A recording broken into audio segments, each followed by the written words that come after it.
now because Misha went back on her word and sent Teddi out, and because Teddi was going on a campaign to get me out of the house, and because I was working with that side of the house. By the way, that was just, I mean, that was a moment that it was just like...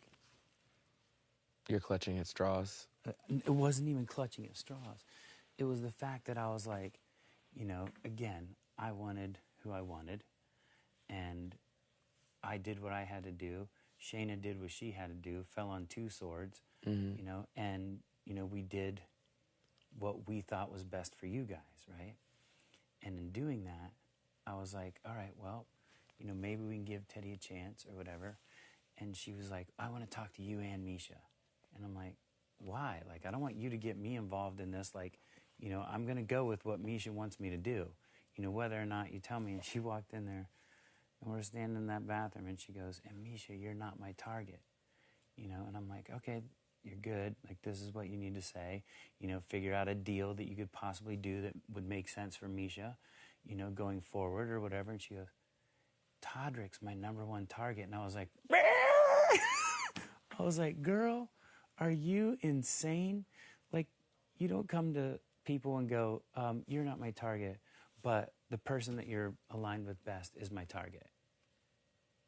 You know, I was just, I kept looking at Misha, and I was just waiting for her, and I was just like that. You can't do that. Yeah, and Carson came and talked to me, and he's like, I just wish that you would have, you know, came and talked to me. And I'm like, Carson, I tried to come and talk to you twice.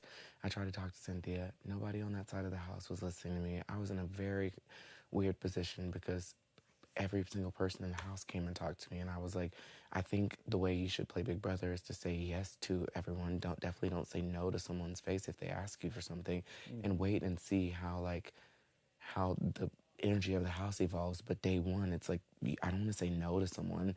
Like, so I was just like, okay, great. But as I saw the energy of the house, I was like, it just doesn't energetically feel right. Like me, Cynthia, Teddi, and him working together just didn't feel comfortable to me, you know, like, and the only reason why Teddi was even in that equation is because Cynthia is so truthful that when Mirai was like, I would love to work with you, she was like, I'm already working with someone. And then she listed off all the people that she was working with to a person who wasn't working with us. Who, Cynthia did? Yes. She was You're like, well, no, I'm already girl. working with this person, this person, this person, and this person. And I was like, okay. And so then she was like, well, you can work with us too. And she didn't understand that she can't just go and invite a whole bunch of people to, like, work with you when you haven't consulted the other people that you, like, made an agreement with.